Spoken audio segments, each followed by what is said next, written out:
The smell of gun oil and metal polish filled the small workshop as Sarah methodically dismantled the hunting rifle for the third time that morning. Her calloused hands moved with practiced precision, each component receiving meticulous attention.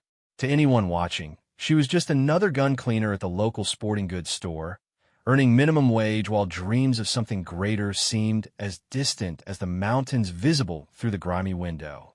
But what the casual observer couldn't see was the storm brewing in Sarah's chest, the weight of a promise made to her dying father, a decorated Marine sniper who had whispered his final words about never giving up on her gift.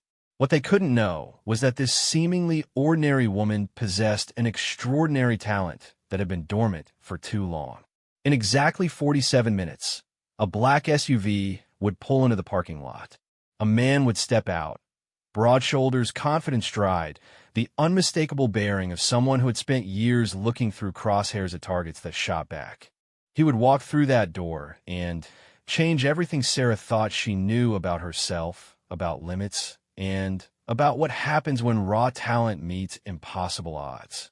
The distance he would challenge her to shoot was further than most people could even see clearly with the naked eye.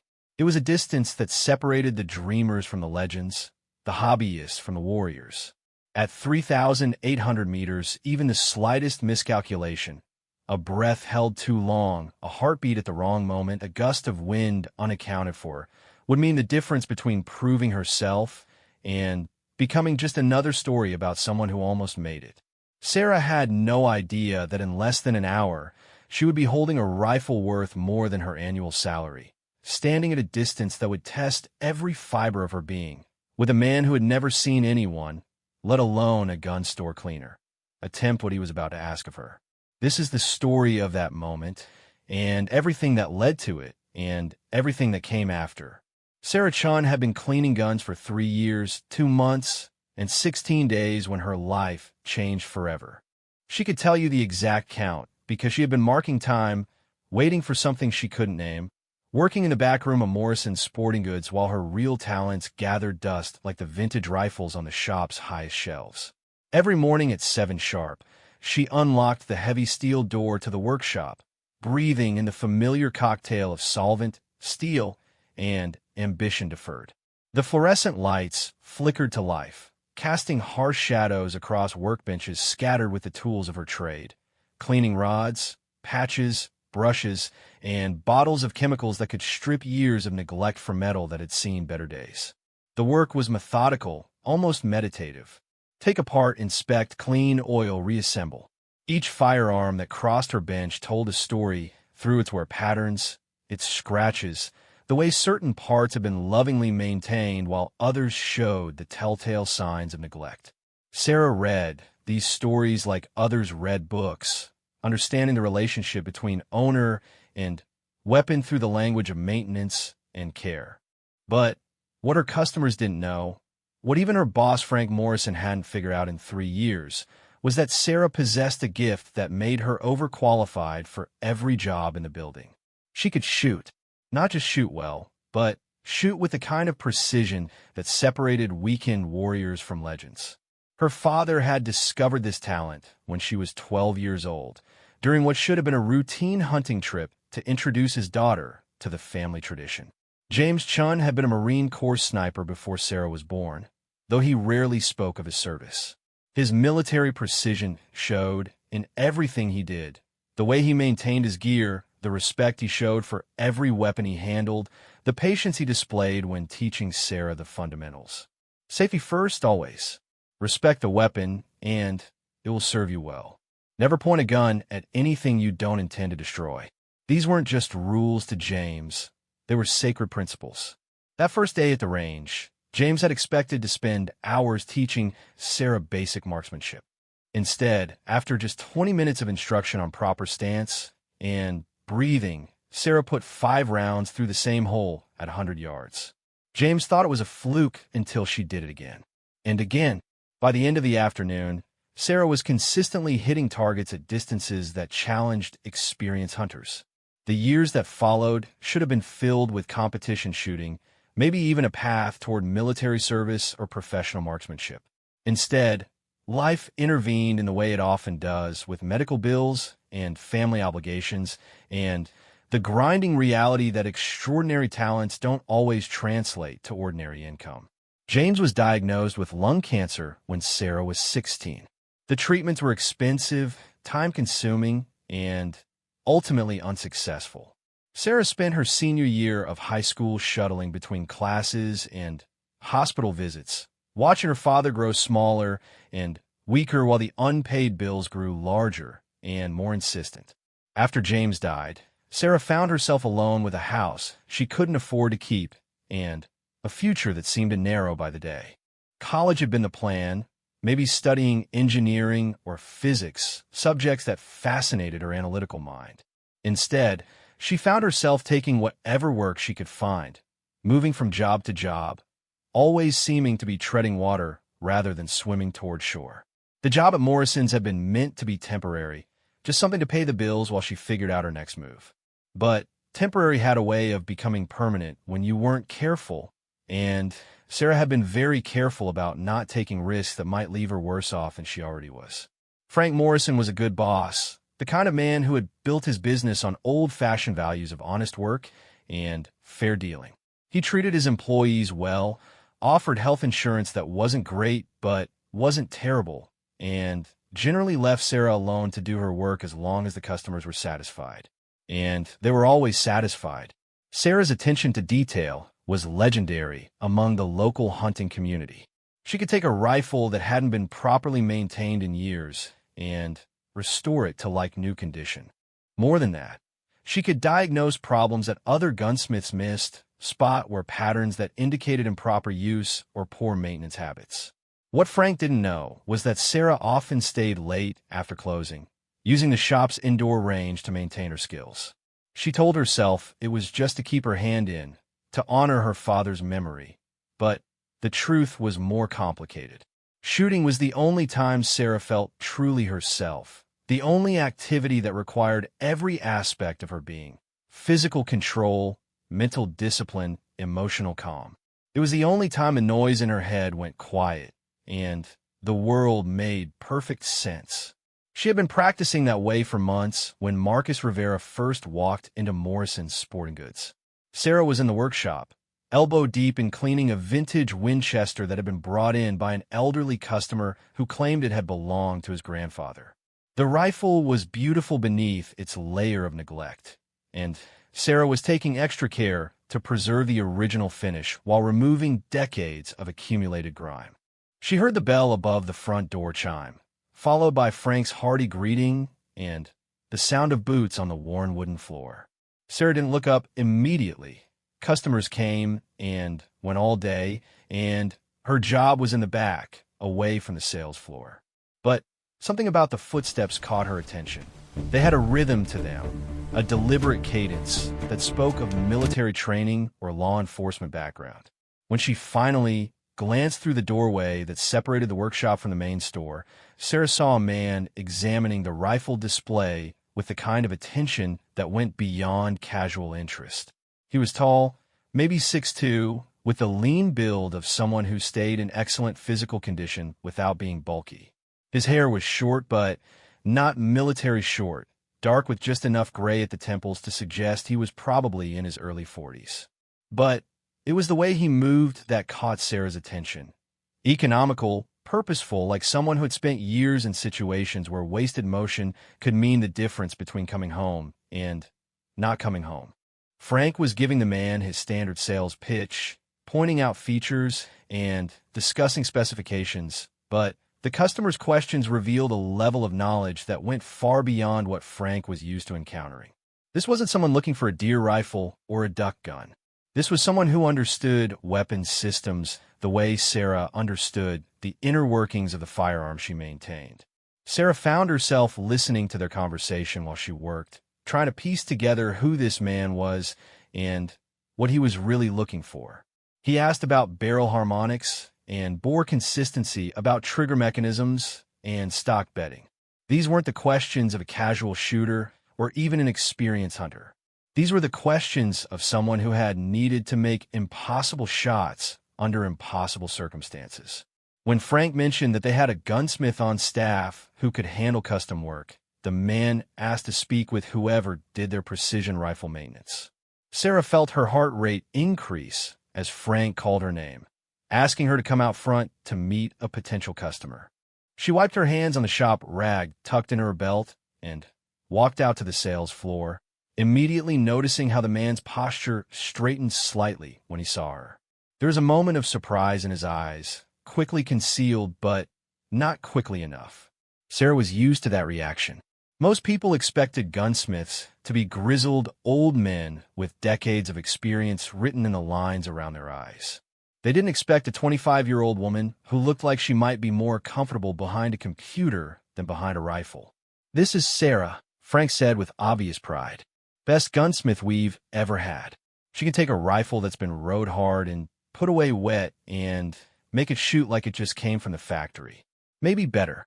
The man extended his hand, and Sarah noticed the callous palm, the firm grip, the way his eyes seemed to catalog details about her the same way she cataloged details about the weapon she serviced. "Marcus Rivera," he said simply. "I understand you do precision work." "Depends on what you need," Sarah replied, meeting his gaze directly. She had learned long ago not to be intimidated by customers who thought they could overwhelm her with their expertise or experience. "What kind of precision are we talking about?" Marcus smiled, and Sarah caught a glimpse of something that might have been respect. "The kind that matters when you only get one shot," he said quietly. The conversation that followed revealed that Marcus was indeed former military, special operations, though he didn't elaborate on exactly what unit or what he had done during his service. He was now working as a contractor, he explained, doing specialized training for law enforcement and military units that needed to develop advanced marksmanship capabilities. He was in town to evaluate the local training facilities and had heard that Morrison's had one of the best gunsmiths in the region. What he needed, Marcus explained, was someone who could prepare rifles for extreme long-range shooting. Not just hunting accuracy, but the kind of precision required for shots that pushed the boundaries of what was considered possible. He talked about environmental factors, about wind drift and bullet drop, about the dozens of variables that had to be accounted for when shooting at distances measured in thousands of meters rather than hundreds. As Marcus spoke, Sarah felt something stirring inside her that had been dormant for too long. This was the kind of shooting her father had dreamed about, but never had the opportunity to pursue. This was the application of all the principles he had taught her, taken to their logical extreme. This was shooting as art and science combined, where success depended as much on understanding physics and meteorology as it did on steady hands and sharp eyes. When Marcus finished his explanation, Sarah found herself asking questions that surprised even her. How did he account for the Coriolis effect at extreme range? What kind of ballistic calculators did he use? How did he factor in temperature and humidity changes during the flight time of the bullet? These weren't questions a typical gunsmith would ask, and she saw Marcus's eyebrows raise slightly as he realized he wasn't dealing with just another rifle technician. Their conversation was interrupted by another customer entering the shop, and Frank excused himself to handle the sale. That left Sarah and Marcus alone near the rifle display, and the dynamic between them shifted subtly. Without Frank's presence, the conversation became more direct, more personal. "You know, most gunsmiths ask about tools and techniques," Marcus said, studying Sarah's face. "You're asking about application. That's interesting." Sarah felt heat rise in her cheeks, but kept her voice steady.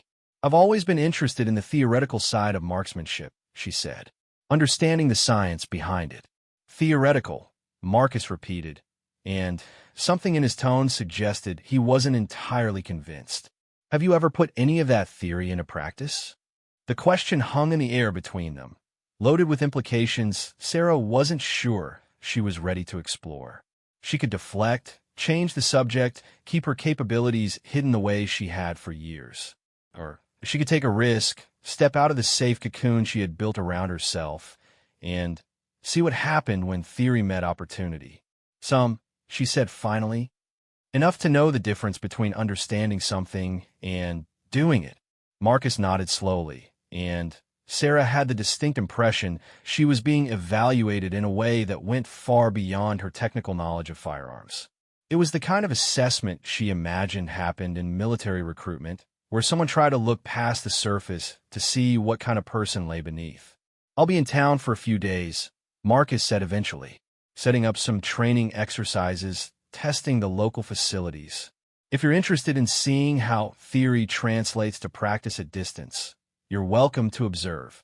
It was an invitation wrapped in careful neutrality, offering nothing more than the opportunity to watch and learn. But Sarah heard the subtext, the suggestion that this might be more than just academic observation if she proved to be more than just an interested amateur. "What kind of distances are we talking about?" Sarah asked, trying to keep her voice casual despite the excitement building in her chest. Marcus smiled again, and this time there was no mistaking the challenge in his expression. "The kind that separate the curious from the committed," he said. "We start 1,000 meters and see how far we can push it from there." 1,000 meters. Sarah had never attempted a shot at that distance, had never even had access to a range that would allow it. The longest shots she had made were at the indoor range after hours, limited to 100 meters by the building's dimensions. But she had studied the mathematics, understood the principles, dreamed about what it would feel like to reach out and touch targets at distances that most people couldn't even see clearly. "I might be interested in observing," Sarah said carefully, "if it wouldn't interfere with the training." "I don't think it would interfere," Marcus replied. "In fact, it might be educational for everyone involved." Their conversation was cut short by Frank's return, and the rest of Marcus's visit was devoted to the technical aspects of rifle preparation and maintenance schedules. But as he prepared to leave, Marcus handed Sarah a business card with just a name, phone number, and email address. No company logo, no title, just the basic information needed to stay in contact. "Think about what we discussed," he said quietly, while Frank was busy with paperwork. "Sometimes the best way to understand theory is to test it against reality." After Marcus left, Sarah found herself staring at the business card, turning it over in her hands while her mind raced through possibilities she had never seriously considered. For years, she had told herself that her shooting ability was just a hobby, a way to honor her father's memory, while staying connected to skills she would probably never use in any meaningful way. But Marcus's visit had awakened something that had been sleeping, a hunger for challenge and achievement that she had almost forgotten existed. That evening, after closing the shop and completing her usual maintenance routine, Sarah made her way to the indoor range with a rifle she had been working on, a precision bolt action that the owner had asked her to sight in. Instead of her usual practice routine, she found herself pushing the targets as far back as the range would allow, trying to imagine what it would feel like to shoot at 10 times that distance. As she settled into her shooting position, Sarah felt the familiar calm descend over her, the sense of everything else fading away until there was nothing but her breathing, her heartbeat, and the perfect stillness that preceded each shot. This was where she belonged, she realized. Not just cleaning and maintaining other people's weapons, but using the gifts her father had recognized and nurtured all those years ago. The question was whether she had the courage to find out just how far those gifts might take her. The call came 2 days later, just as Sarah was finishing the restoration of an antique Remington that had been brought in by a collector who claimed it had been used in World War II. She answered on the second ring, recognizing Marcus's voice immediately, even though they had spoken only briefly during his visit to the shop. "I'm setting up the first training session tomorrow morning," Marcus said without preamble. "Dawn start, about 20 miles outside town at the old Hartley Ranch. The owner has given us permission to use his land for long-range work." Still interested in observing, Sarah's heart rate increased, but she kept her voice steady. "What time should I be there?" 5:30. "The light will be perfect, and we'll have the whole morning before the wind picks up." Marcus paused, and Sarah could hear the sound of papers rustling in the background. "Bring weather-appropriate clothing. It might be chilly, and we'll be outside for several hours." "Should I bring anything else?" Sarah asked, though she wasn't sure what she could contribute to a professional training session. "Just yourself," Marcus replied. and an open mind, the line went dead, leaving Sarah staring at her phone while her pulse hammered in her throat. She had agreed to observe, nothing more, but something in Marcus's tone suggested that this might be more than just passive watching. There was an expectation buried in his words, a sense that she was being invited to prove something rather than simply learn something. That night, Sarah barely slept. She found herself running through ballistic calculations in her head, reviewing everything she knew about wind reading and environmental factors, trying to prepare for situations she had never actually encountered. Her theoretical knowledge was solid. Years of reading, studying, and analysis had given her a deep understanding of the science behind long-range shooting. But theory and practice were different animals, and Sarah was acutely aware that she was about to discover just how different they could be. She arrived at the Hartley Ranch at 5:15, driving her aging Honda Civic down a gravel road that wound through rolling hills covered in early morning mist. The ranch was larger than she had expected, sprawling across several thousand acres of varied terrain that included open meadows, wooded areas, and rocky outcroppings that would provide natural shooting positions. Marcus was already there when she arrived, along with two other men who were unloading equipment from a military-style truck. One was younger, maybe early 30s, with the kind of intense focus that suggested recent military service. The other was older, probably in his 50s, with gray hair and the weathered appearance of someone who had spent decades outdoors.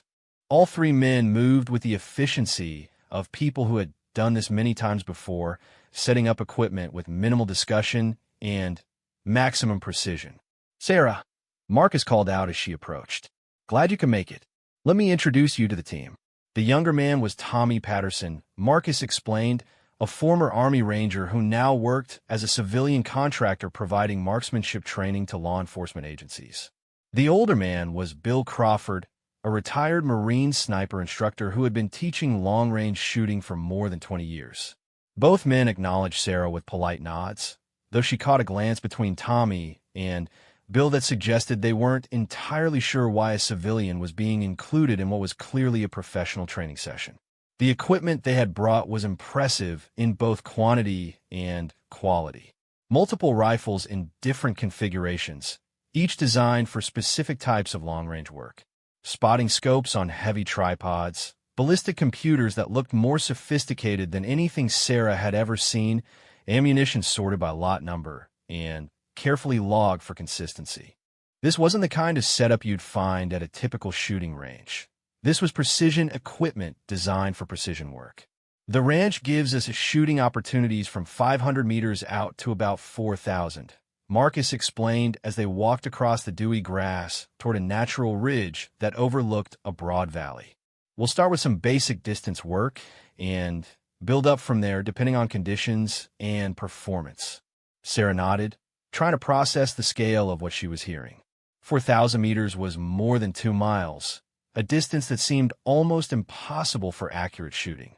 At that range, she realized a target would be barely visible even with good optics, and the number of variables that could affect bullet placement would be staggering. They spent the first hour setting up equipment and confirming range measurements to various targets that had been placed throughout the valley. Bill worked with a laser rangefinder, calling out distances, while Tommy recorded them in a notebook that contained detailed maps of the area. Marcus busied himself with the rifles, checking zeros, and confirming that each weapon was properly configured for the day's conditions. "Weather's cooperating," Bill announced, studying readings from a portable weather station. "Temperature steady, humidity low, wind consistent from the southwest at about 8 miles per hour. Good conditions for precision work." As the sun climbed higher and burned off the morning mist, the targets became visible throughout the valley. Steel plates of various sizes had been positioned at measured distances, starting with relatively large targets at 500 meters and scaling down to smaller targets at increasingly longer ranges. The most distant target, barely visible even with binoculars, was a steel plate about 18 inches square positioned at what Marcus confirmed was 3,800 meters. "That's our goal for the day," Marcus said, pointing toward the distant target. "It's not impossible, but it requires everything to be perfect: the rifle, the ammunition, the shooter, and the conditions. Most people never get the chance to attempt a shot at that distance, and fewer succeed. Sarah studied the target through borrowed binoculars, trying to comprehend the difficulty of what Marcus was describing. At nearly 4 kilometers, the target appeared as just a tiny speck, easily lost against the background terrain if you looked away for even a moment. The thought of hitting something that's small at that distance seemed to challenge everything she thought she understood about the limits of accurate shooting. The training session began with Tommy making shots at progressively longer distances, starting at 500 meters and working outward. Each shot was preceded by careful calculation of environmental factors, with Bill reading wind conditions and Marcus providing coaching on technique and bullet placement.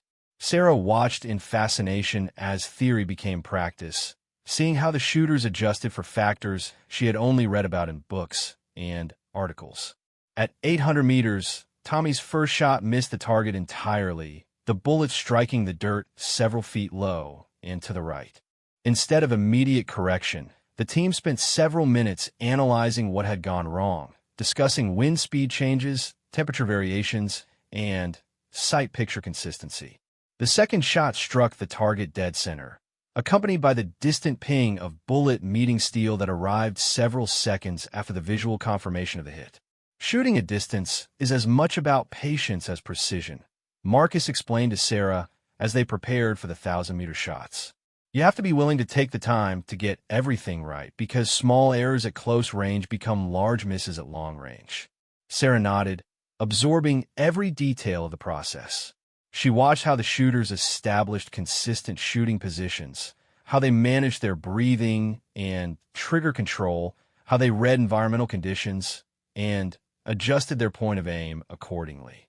It was like watching master craftsmen at work, combining technical knowledge with practical skills developed through years of experience. When Tommy successfully hit targets at both 1,000 and 1,200 meters, Marcus turned to Sarah with a question that changed everything. "Want to try a shot?" Sarah felt her breath catch in her throat. She had come to observe, to learn, to satisfy her curiosity about how long-range shooting actually worked. She hadn't expected to be invited to participate, and she certainly hadn't expected to feel the sudden surge of nervous excitement that Marcus's offer provoked. "I've never shot at anything like these distances," Sarah said, though even as the words left her mouth, she knew she wanted to try. "Everyone has a first time," Bill interjected. "Question is whether you're willing to find out what you're capable of." Sarah looked around at the 3 men, seeing encouragement rather than skepticism in their expressions. These were professionals who understood the demands of precision shooting, and they wouldn't have made the offer if they didn't think she had at least a chance of success. "What distance?" Sarah asked, surprised by the steadiness of her own voice. "Let's start at 500 meters, Marcus suggested. See how you adapt to the equipment and conditions." The rifle Marcus selected for Sarah was a custom precision instrument that probably cost more than she made in 6 months. The scope alone was worth more than her car, with adjustment knobs that allowed for precise corrections and glass that made distant targets appear closer and clearer than anything she had ever experienced. As she settled into the shooting position, Sarah felt the weight of the weapon, the precision of its construction, the sense that she was holding an instrument capable of extraordinary accuracy if she could provide the skill to match its capabilities. "Take your time," Marcus advised, settling beside her with a spotting scope. "Feel the rifle, get comfortable with the scope, and don't worry about hitting the target on the first shot. This is about learning, not performing." But as Sarah looked through the scope at the 500-meter target, something clicked into place that went beyond learning or performing. The target appeared large and clear in the magnified view, and she found herself automatically adjusting her position to create the stable platform her father had taught her years ago. Her breathing settled into the rhythm she had practiced thousands of times, and the crosshairs steadied on the center of the target. The shot surprised her, breaking cleanly without the conscious decision to fire. Through the scope, Sarah saw the bullet impact exactly where she had been aiming dead center on the steel plate. The ping of the hit reached them a moment later, followed by an unusual silence from the three men who had been watching her performance. "Beginner's luck," Tommy said finally, but his tone suggested he didn't entirely believe his own words. "Maybe," Marcus replied, though Sarah caught the look he exchanged with Bill. "Want to try the 700-meter target?" Sarah did want to try, more than she had wanted anything in years. The success at 500 meters had awakened something that had been dormant too long, a competitive fire that demanded to know how far her abilities could take her. The 700-meter shot felt natural, almost easy after the initial adjustment to the longer range. Again, the bullet found its mark with precision that drew increasingly pointed looks from her observers. At 1,000 meters, Sarah began to understand why Marcus and his team were so skilled at what they did. The target was barely visible even through the high-powered scope, and she could feel every variable that might affect bullet placement. The gentle breeze that shifted the grass around their shooting position, the heat beginning to rise from the valley floor as the sun climbed higher, the tiny tremor in her hands that threatened to throw off her aim. But her father's lessons came back to her with crystal clarity. Patience, consistency, respect for the weapon and the process. Sarah took her time, waiting for the perfect moment when everything aligned, her breathing, her sight picture, the wind conditions, and the subtle internal sense that told her the shot was ready to break. The 1,000-meter shot took longer to reach the target, the bullet's flight time allowing doubt to creep into Sarah's mind in the seconds between trigger release and impact. But when the distinctive ping reached their position, confirming another center hit, the silence from her observers was even more pronounced. "I think," Bill said slowly, "we might want to try something a little more challenging." Marcus was studying Sarah with an intensity she found both flattering and intimidating. She had clearly exceeded his expectations, but she wasn't sure what that meant for the rest of the session. "The 1,500-meter target," Marcus said finally. "It's smaller, and the environmental factors become much more significant at that range." Sarah nodded, though she felt the first stirrings of genuine nervousness. 1,500 meters was beyond anything she had ever imagined attempting, a distance that required not just basic marksmanship skills, but a deep understanding of advanced ballistics and environmental reading. The preparation for the 1,500-meter shot was more complex than anything they had done so far. Bill took multiple wind readings at different positions between their shooting location and the target, trying to map the wind patterns across the entire bullet's flight path. Tommy worked with ballistic calculation software, entering data about ammunition specifications, atmospheric conditions, and rifle characteristics. Marcus coached Sarah through the scope adjustments needed to account for bullet drop and wind drift. At this distance, Marcus explained, the bullet will be in the air for about 2 seconds. A lot can happen in 2 seconds, and small changes in wind speed or direction can push the bullet off target by several feet. Sarah absorbed the information, trying to integrate it with what she was seeing through the scope. The 1,500-meter target was significantly smaller than the previous targets, and the environmental factors that had been manageable at shorter ranges now seemed overwhelming in their complexity. But as she settled into her shooting position and began the process of preparing for the shot, Sarah found that her mind was automatically organizing the information, prioritizing the variables that mattered most, and filtering out the distractions that could interfere with precision. It was as if years of theoretical study were suddenly crystallizing into practical application, giving her access to knowledge she hadn't realized she possessed. The shot felt different from the others, more challenging, requiring every aspect of her skill and concentration. But when the bullet found its mark 1,500 meters away, Sarah knew that something fundamental had changed. She wasn't just a gun cleaner who happened to be a good shot anymore. She was someone with the potential to excel at one of the most demanding disciplines in the shooting sports. 2 miles, Marcus said quietly, and Sarah realized he was talking about the 3,800-meter target. It's not impossible, but it's not a shot for someone who's just learning the basics. Sarah looked through her binoculars at the distant target, barely visible against the backdrop of the far hills. 2+ miles was a distance that challenged everything she thought she knew about the limits of accurate shooting. But it was also a distance that called to something deep inside her, the part that had always wondered how far her gifts might take her if she had the courage to find out. "What would it take?" she asked, surprised by her own boldness. Marcus smiled, and Sarah saw respect mixed with something that might have been anticipation. "Everything you've got," he said, "and maybe a little more than that." The afternoon sun had shifted the shadows across the valley floor when Marcus made the announcement that would change Sarah's life forever. They had been discussing the complexity of the 3,800-meter shot for nearly an hour, analyzing wind patterns, calculating trajectory data, and examining the technical requirements for such an extreme distance attempt. "I want to be clear about what we're talking about," Marcus said, his voice taking on a more serious tone. "This isn't just a long shot.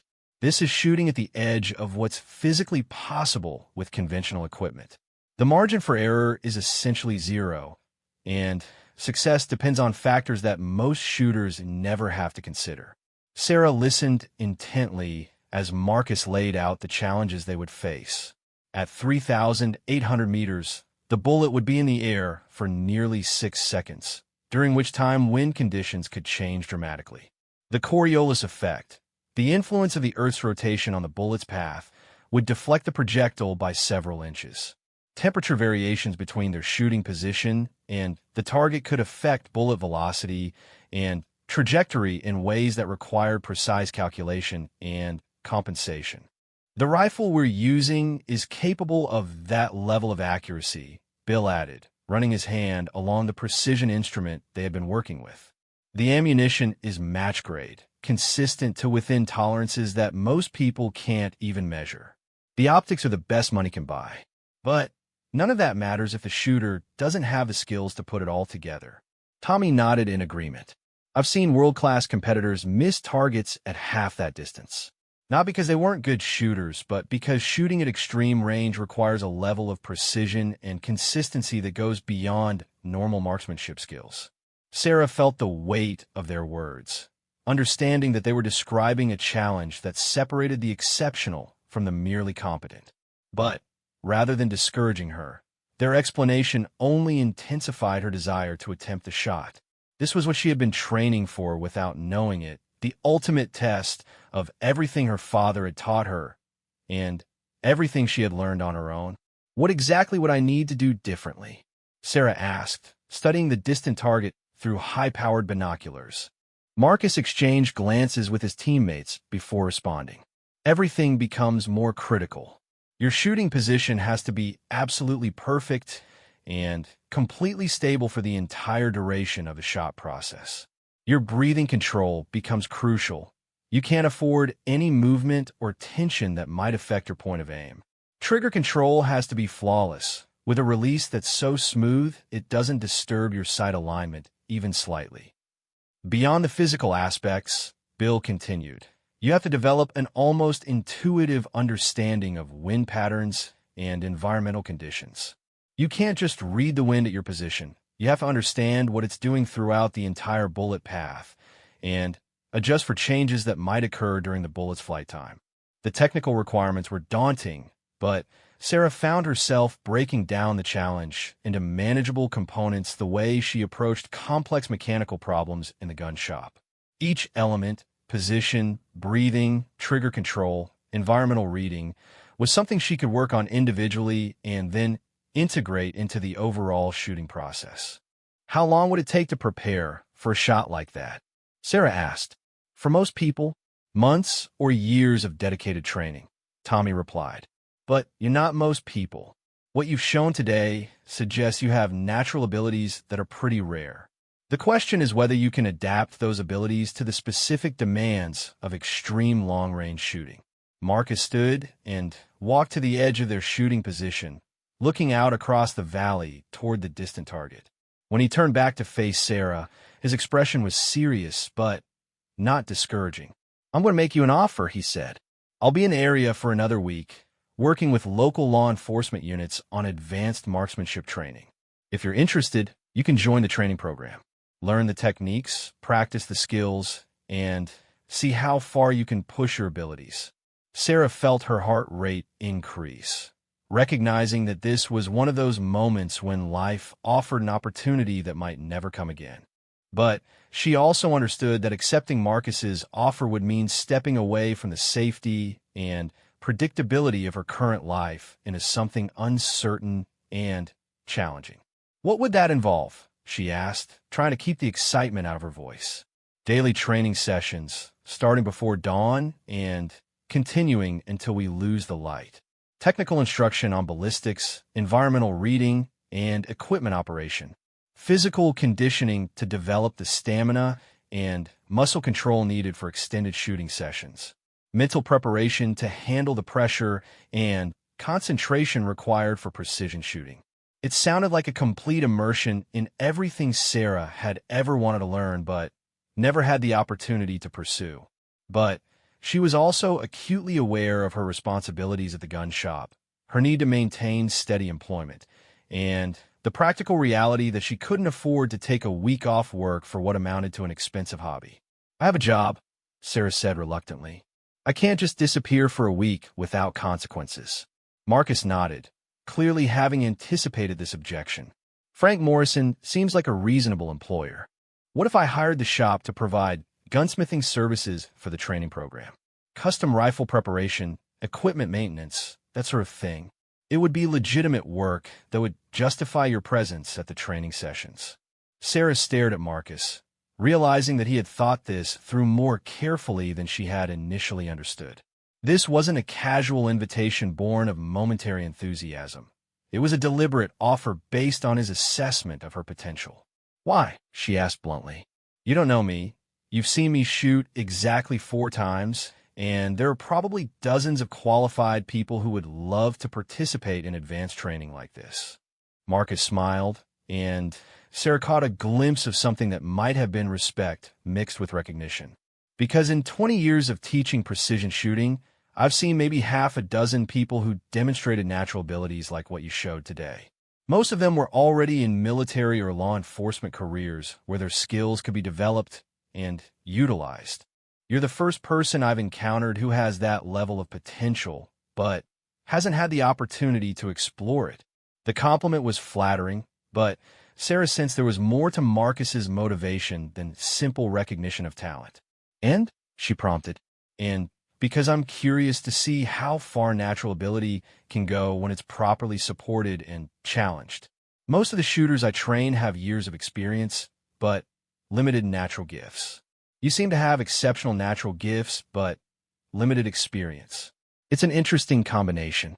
Sarah looked around at the 3 men, trying to read their expressions and understand what was really being offered. This was clearly more than just advanced marksmanship training. It was an opportunity to discover capabilities she had never seriously tested and to push the boundaries of what she thought possible. But it was also a risk, taking a week away from her normal routine, accepting training that she couldn't afford to pay for, and potentially discovering that her abilities weren't as exceptional as this afternoon had suggested. There was the very real possibility of failure, and the embarrassment that would come from attempting something beyond her capabilities. "What happens if I can't do it?" Sarah asked. "What if I'm not as good as you think I am?" "Then you'll have spent a week learning advanced marksmanship techniques from some of the best instructors in the country," Bill replied. "Hardly a waste of time, regardless of the outcome. But more importantly," Marcus added, "you'll have answered a question that's been bothering you for years. You'll know exactly how good you are and how far your abilities can take you. Most people never get that opportunity." Sarah realized that Marcus had identified something she hadn't fully acknowledged even to herself. The constant wondering, the sense of unfulfilled potential, the nagging question of what might have been possible if circumstances had been different. This was a chance to find out, to test herself against challenges that would reveal the true extent of her capabilities. "When will we start?" Sarah asked, though she was already mentally calculating how to approach Frank about the arrangement Marcus had suggested. "Tomorrow morning, if you're willing," Marcus replied. "Same time, same place. But I want to be clear about what you're committing to. This isn't going to be easy or comfortable. We'll be working in all kinds of weather, pushing your physical and mental limits and demanding performance standards that are higher than anything you've experienced. Sarah felt a familiar sensation, the same anticipation she had experienced as a child where her father had first introduced her to shooting. It was excitement mixed with nervousness, confidence tempered by uncertainty, and underneath it all, the sense that she was about to embark on something that could change everything. "I'll talk to Frank tonight," Sarah said finally. "If he's agreeable to the arrangement you described, then I'm interested." Marcus nodded, clearly satisfied with her response. "Good. If you decide to proceed, there are some things you'll need to prepare. Physical conditioning is important. We'll be spending long hours in shooting positions that can be physically demanding. Mental preparation is equally crucial. Precision shooting at extreme distances requires a level of concentration and focus that can be exhausting." "What about equipment?" Sarah asked, looking at the sophisticated rifles and optics that surrounded them. "We'll provide everything you need during the training," Tommy replied. "But if you're serious about pursuing this beyond the week we have available, you'll eventually need your own equipment. And I should warn you, precision rifles and optics aren't cheap." Sarah nodded, understanding that she was being offered entry into a world where equipment costs could easily exceed her annual income. But that was a problem for the future. The immediate opportunity was what mattered now. As they began packing up equipment for the day, Sarah found herself looking repeatedly at the distant target that represented the ultimate challenge. 3,800 meters seemed like an impossible distance, a shot that belonged in military operations rather than civilian training. But Marcus and his team clearly believed it was achievable under the right conditions with the right preparation. "One more question," Sarah said as they prepared to leave. "Has anyone ever made that shot? The 3,800-meter target?" Marcus paused in his packing, exchanging glances with Bill and Tommy. "A few people," he said finally. "Military snipers under combat conditions, competitive shooters at world-class events. But not many and not often." "What about you?" Sarah asked. Marcus smiled, but there was something enigmatic in his expression. "Let's just say I understand what it takes," he replied. "And I think you might have what it takes too." The drive back to town gave Sarah time to process everything that had happened and everything she was considering. The rational part of her mind cataloged all the reasons why Marcus's offer was impractical, risky, and probably beyond her capabilities. But the deeper part of her consciousness, the part that had been shaped by her father's lessons and years of unfulfilled potential, was already committed to the challenge. Frank Morrison was still at the shop when Sarah arrived, working on inventory in preparation for the upcoming hunting season. She found him in his office, surrounded by catalogs and order forms, looking like a man who had built a successful business through attention to detail and hard work. "How did it go today?" Frank asked, looking up from his paperwork. "Learn anything interesting?" Sarah settled into the chair across from Frank's desk, trying to organize her thoughts in a way that would make Marcus's proposition seem reasonable rather than crazy. "Actually," she said, "I learned quite a lot, and I have a business proposition to discuss with you." Frank raised his eyebrows, clearly intrigued by the unexpected direction of the conversation. "What kind of business proposition?" Sarah took a deep breath and began explaining Marcus's offer, presenting it as a potential contract opportunity for the shop rather than a personal adventure. She emphasized the technical aspects, custom rifle preparation, precision equipment maintenance, the kind of high-end work that could enhance the shop's reputation and profitability. As she spoke, Sarah could see Frank's initial skepticism giving way to interest as he recognized the potential benefits of the arrangement. Work with professional training contractors could lead to referrals from military and law enforcement agencies, expanding their customer base beyond the local hunting and sporting community. "And this Rivera fellow," Frank said when Sarah finished her explanation, "he's legitimate? This isn't some kind of elaborate setup for something questionable." Sarah pulled out Marcus's business card and her phone, showing Frank the brief research she had done during the drive back to town. Marcus Rivera was indeed a recognized expert in long-range precision shooting, with credentials from military service and a solid reputation in the professional training community. It seems legitimate, Sarah said, and the work he's describing is exactly the kind of precision gunsmithing that we do best. It could be good for the business. Frank studied the business card, clearly weighing the potential benefits against the disruption to their normal routine. What about your regular duties here? I can't have you disappearing for a week and leaving me short-handed. The shop could be represented at the training site, Sarah suggested carefully, providing on-site technical support and equipment maintenance.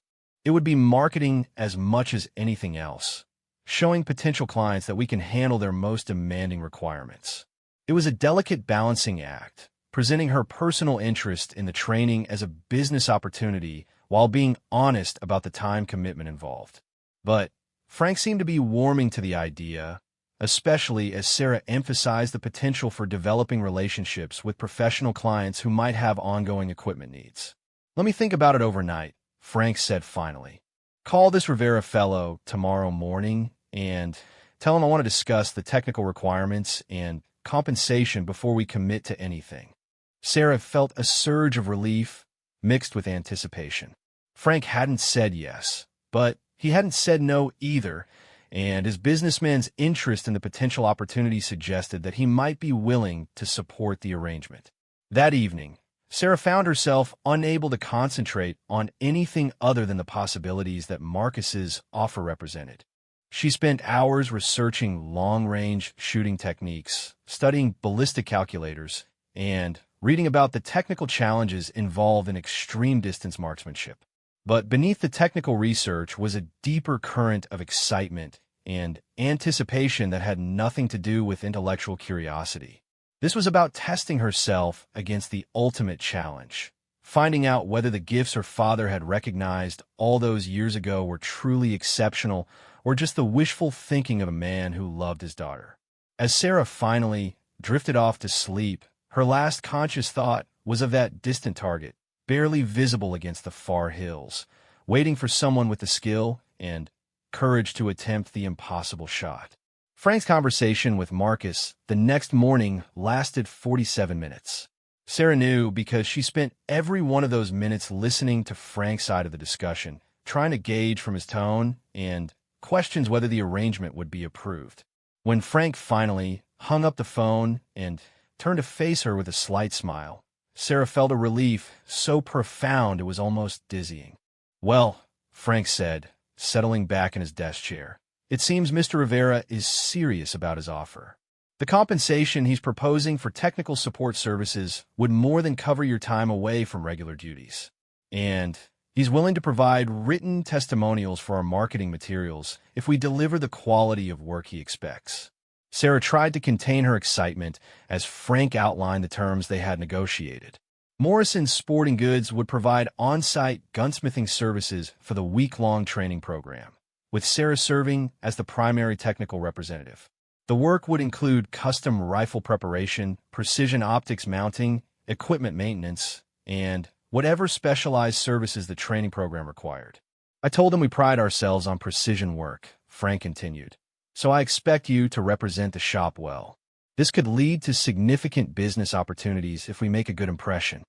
"I understand," Sarah replied, though her mind was already racing ahead to the technical challenges and learning opportunities that awaited her. "One more thing," Frank added, his expression becoming more serious. "Rivera mentioned that you showed some shooting ability yesterday. He suggested that hands-on experience with the equipment would help you provide better technical support. I agreed, within reason, but I want you to remember that you're there as a professional representing this business, not as a hobbyist pursuing a personal interest." Sarah nodded, understanding the delicate balance she would need to maintain between her role as a gunsmith and her desire to test her shooting abilities. "I'll keep that in mind." The next morning arrived cold and clear, with the kind of crisp air that promised perfect shooting conditions. Sarah arrived at the Hartley Ranch to find the training area transformed from the informal setup of the previous day. Professional shooting stations had been established at multiple distances, with weather monitoring equipment, ballistic computers, and communication gear that suggested serious preparation for advanced training. Marcus greeted her with coffee and a briefing folder that contained detailed information about the week's training schedule. "Frank tells me you're here to provide technical support," he said with a slight smile. "That's good, because we're going to be pushing equipment to its limits, and we'll need someone who understands precision maintenance." The training program included 6 law enforcement officers from various agencies, each selected for advanced marksmanship development. Sarah recognized the type immediately. Experienced shooters who were competent at normal police ranges but wanted to develop capabilities for specialized situations that required extreme precision. As the week progressed, Sarah found herself immersed in a world she had only imagined. Each day began before dawn with equipment preparation and environmental assessment. The participants would spend the morning working on fundamental skills, shooting position, breathing control, trigger technique, before moving to longer ranges in the afternoon when conditions were typically more challenging. Sarah's official duties involved maintaining the precision rifles, adjusting optics, troubleshooting equipment problems, and ensuring that each shooter had access to properly functioning gear. But Marcus had been right about the value of hands-on experience. Understanding how the equipment performed under actual shooting conditions made her technical work more effective and more valuable to the training program. On the second day, Marcus invited Sarah to participate in the morning fundamentals session, explaining to the other participants that the shop's technical representative needed to understand how the equipment felt and performed in order to provide optimal support. It was a convenient fiction that allowed Sarah to receive professional instruction while maintaining her official role in the program. The instruction was unlike anything Sarah had experienced. Where her father had taught her the basics of marksmanship with patience and encouragement, Marcus and his team approached precision shooting as a complex technical discipline requiring mastery of multiple interconnected skills. Every aspect of the shooting process was analyzed, measured, and optimized. "Consistency is everything," Bill explained during a session on shooting position. "Your body has to become a stable platform that delivers exactly the same sight picture and trigger release for every shot. Small variations that don't matter at 100 yards become large misses at 1,000 yards." Sarah absorbed these lessons eagerly, recognizing that she was receiving instruction from some of the best precision shooting instructors in the country. But more importantly, she was beginning to understand the difference between good shooting and exceptional shooting, the level of discipline and precision required to compete at the highest levels of the sport. The weather during the third day was challenging, with gusty winds and changing light conditions that tested everyone's abilities. Sarah watched the law enforcement officers struggle with environmental factors they had never encountered in their normal training, seeing how wind patterns and atmospheric conditions could turn competent shooters into frustrated beginners. But when Marcus asked her to demonstrate proper wind reading technique for the group, something clicked in Sarah's understanding that went beyond intellectual knowledge. Looking across the valley, she could see the wind patterns in the movement of grass and trees, could sense the thermal currents that would affect bullet flight, could almost feel the atmospheric conditions that would influence projectile performance. Her demonstration shot at 800 meters landed dead center in conditions that had been challenging the experienced officers all morning. The silence that followed was broken by one of the participants asking Marcus where he had found such a qualified technical instructor. "Experience has many forms," Marcus replied diplomatically. "Sometimes the best teachers are those who understand both the technical and practical aspects of what we're trying to achieve." By the fourth day, the pretense that Sarah was just providing technical support had become increasingly thin. Her shooting performance consistently exceeded that of the law enforcement participants, and her understanding of the equipment and techniques had clearly moved beyond what would be expected from someone in a support role. During a break between training sessions, Tommy approached Sarah with a question that had obviously been building throughout the week. "What's your background?" he asked directly. "Because your shooting ability and technical knowledge suggest a lot more experience than someone who just cleans guns for a living. Sarah found herself explaining her history. Her father's Marine Corps service, the natural ability that had manifested during childhood, the years of theoretical study that had never been matched with practical application. As she spoke, she could see Tommy reassessing everything he had observed about her performance. "Have you ever considered competing?" Tommy asked when she finished. "Because what you're showing here suggests you could be competitive at national and international levels." The idea of competition had never seriously occurred to Sarah, though she found herself intrigued by the possibility. What would that involve? Training, travel, equipment costs that would probably exceed your annual income, Tommy replied honestly.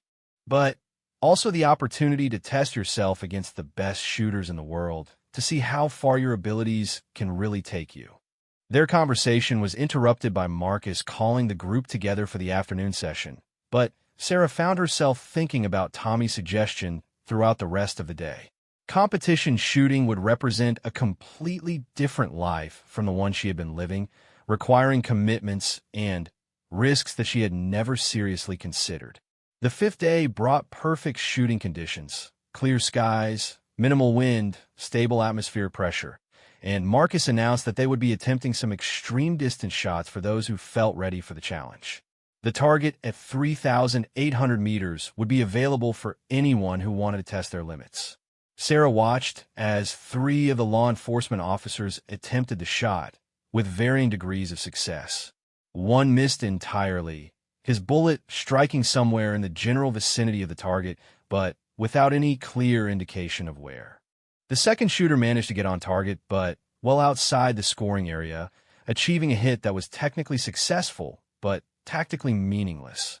The third officer, the most experienced of the group, managed a shot that struck the edge of the target, a remarkable achievement given the difficulty of the challenge. When Marcus turned to Sarah and asked if she wanted to attempt the shot, she felt the familiar combination of nervousness and anticipation that had characterized the entire week. This was the ultimate test, the challenge that would reveal whether her abilities were truly exceptional or just promising. The preparation for the 3,800-meter shot was exhaustive. Bill took wind readings at multiple positions, building a detailed picture of atmospheric conditions throughout the bullet's flight path. Tommy worked with ballistic software to calculate the precise adjustments needed for bullet drop, wind drift, and the Coriolis effect. Marcus coached Sarah through the scope settings and sight picture requirements for such an extreme shot. At this distance, Marcus explained, everything has to be perfect. Your position, your breathing, your trigger control. Any deviation from optimal technique will result in a miss. But more than that, you have to trust the calculations and the equipment. The target will look impossibly small, and your instincts will tell you that hitting it is impossible. You have to override those instincts and execute the shot based on science rather than intuition. Sarah settled into her shooting position, feeling the weight of everyone's attention as she began the process of preparing for the shot. Through the high-powered scope, the target appeared as just a tiny square, barely distinguishable against the background terrain. The crosshairs seemed to waver constantly, affected by her heartbeat, her breathing, tiny movements she couldn't completely control. But as she began the familiar routine her father had taught her, controlling her breathing, calming her mind, focusing entirely on the perfect execution of a shot, Sarah felt the world narrow to just the essentials. The target, the crosshairs, the gentle pressure building on the trigger, and the absolute stillness that preceded the moment of truth. The shot broke cleanly, surprising her, as all good shots did. Through the scope, Sarah tracked the bullet's path, though at such extreme range there was no hope of actually seeing the projectile in flight. Instead, she watched for the dust signature that would indicate where the bullet had impacted, hoping to see some sign that would tell her how close she had come to the target. The seconds stretched endlessly as the bullet covered the distance to the target. Sarah was acutely aware of her heartbeat, of the silence from the observers around her, of the weight of the moment that would either validate everything she had learned or reveal the limits of her abilities. When the distinctive ping of bullet meeting steel finally reached their position, Sarah felt a surge of disbelief that gave way to pure elation. Through the spotting scope, Marcus confirmed what they had all heard: a dead center hit on the 3,800-meter target, a shot that demonstrated precision shooting at its absolute finest. The reaction from the law enforcement officers was a mixture of congratulations and amazement, but Sarah was more interested in the expressions of Marcus, Bill, and Tommy. These were professionals who understood exactly how difficult the shot she had just made really was, and their faces reflected a respect that went beyond polite acknowledgement of good shooting. "I think," Marcus said quietly, "we need to have a serious conversation about your future." That evening, after the other participants had departed, Sarah found herself sitting around a campfire with Marcus and his team, discussing possibilities she had never seriously considered. The conversation ranged from competition shooting to military contracting, from equipment development to specialized training programs. "You have a gift," Bill said bluntly. "The kind of natural ability that appears maybe once in a generation. The question is what you want to do with it." "I've been cleaning guns and try not to think too much about what might have been possible," Sarah replied honestly. "This week has been like discovering that everything I thought I knew about my own capabilities was just the beginning." Marcus leaned forward, his expression serious but encouraging. "There are opportunities available for someone with your abilities. Military and law enforcement contracts, competition shooting, equipment testing, and development. None of them would be easy, and all of them would require significant changes to your current life. But they would also allow you to explore the full extent of what you're capable of achieving." As the fire burned low and the conversation wound down, Sarah found herself staring up at the star-filled sky, trying to process everything that had happened and everything that might be possible.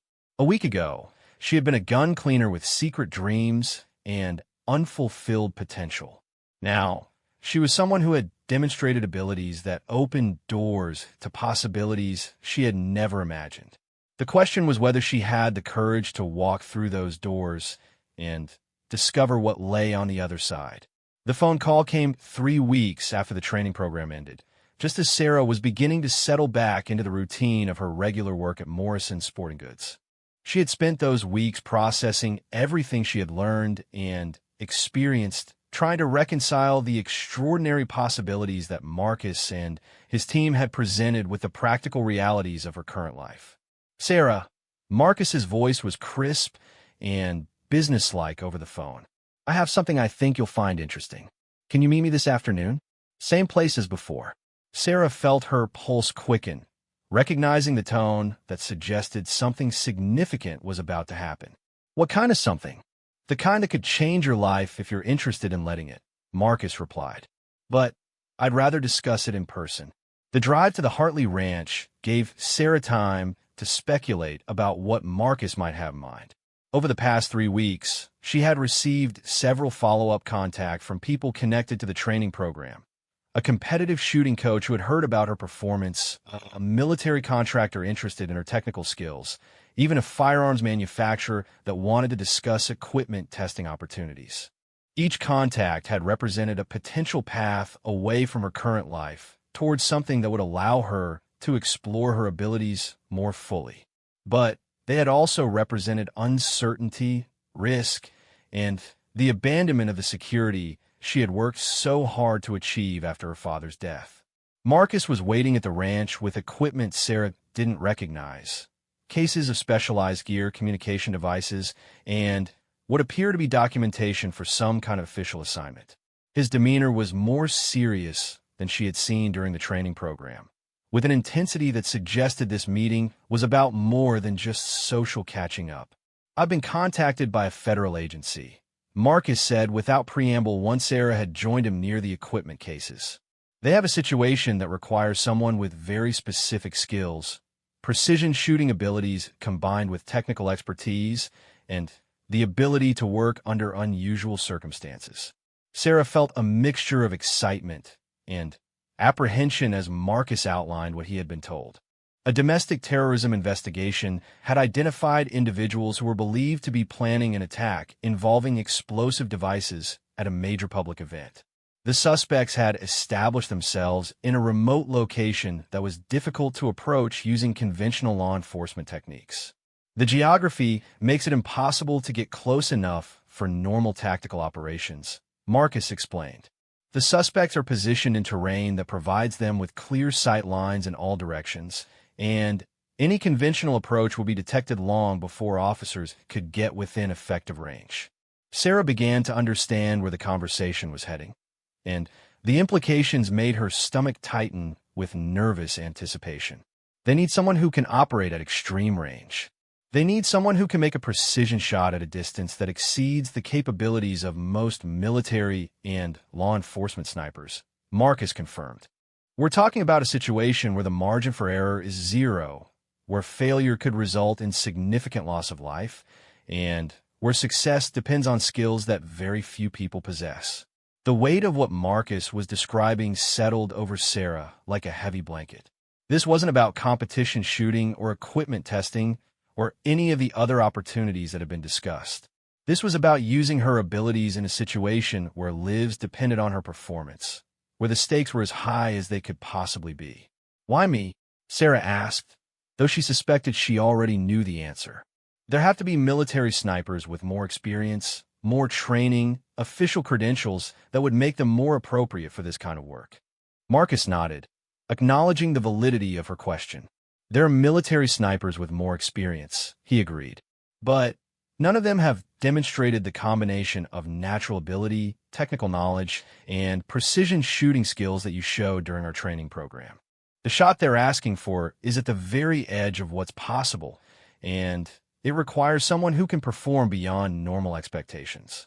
Sarah found herself thinking about the 3,800-meter shot she had made during the training program. The shot that had seemed impossible until the moment she achieved it. The current situation would presumably involve similar challenges, but with consequences that went far beyond personal achievement or professional recognition. What exactly would be required? Sarah asked, trying to keep her voice steady despite the emotions churning inside her. Marcus opened one of the equipment cases, revealing a precision rifle system that made the weapons from the training program look modest by comparison. The target is at approximately 4,200 meters, he said quietly. Further than you've ever shot, further than most people have ever attempted, under conditions that will test every aspect of your abilities. 4,200 meters, over 2.5 miles. A distance that pushed beyond the theoretical limits of what Sarah had studied and practiced. The mathematics alone were staggering. Bullet flight time of nearly 7 seconds. Wind drift that could be measured in yards rather than inches. Environmental factors that would challenge the most sophisticated ballistic calculations. Have you ever made a shot at that distance? Sarah asked Marcus. No, Marcus replied honestly. I've come close, but never successfully engaged a target at that range under operational conditions. It's beyond my capabilities, which is why your name came up when they were looking for someone who might be able to do what they need. The admission was both flattering and terrifying. If Marcus, with all his experience and training, didn't feel capable of the shot they were requesting, what made anyone think that Sarah could succeed? The decision is entirely yours, Marcus continued, seeming to read her thoughts. No one would think less of you for declining. This is an extraordinary request that goes far beyond what anyone should reasonably be asked to do. Sarah looked out across the valley where she had first tested her abilities against extreme distance targets, remembering the sense of accomplishment and possibility that had accompanied each successful shot. But she also remembered the weight of responsibility she had felt when the law enforcement officers were watching her performance, knowing that her success or failure was being evaluated by professionals who understood the significance of what she was attempting. What's the timeline? Sarah asked, surprised by her own practical response to what was essentially an impossible request. 72 hours to prepare. If you decide to accept, Marcus replied. Time to practice at the required distance, to confirm equipment performance, to develop the environmental data needed for success. Then, deployment to the operational site when conditions are optimal. 3 days to prepare for the most important shot of her life. Sarah realized that she had reached one of those moments when everything balanced on a single decision, when the choice she made would determine not just her immediate future, but the entire trajectory of her life going forward. If I succeed, Sarah said slowly, what happens afterward? Do I become a government contractor? Is this the beginning of a new career? Marcus smiled, recognizing that her questions indicated serious consideration rather than immediate rejection. That would be up to you. There would certainly be opportunities for someone who demonstrated capabilities like what they're asking for. But it would also mean leaving behind the life you've built and embracing something completely different. Sarah thought about Frank Morrison and the gun shop, about the security and predictability of her current existence, about all the reasons why accepting Marcus's offer would be completely impractical.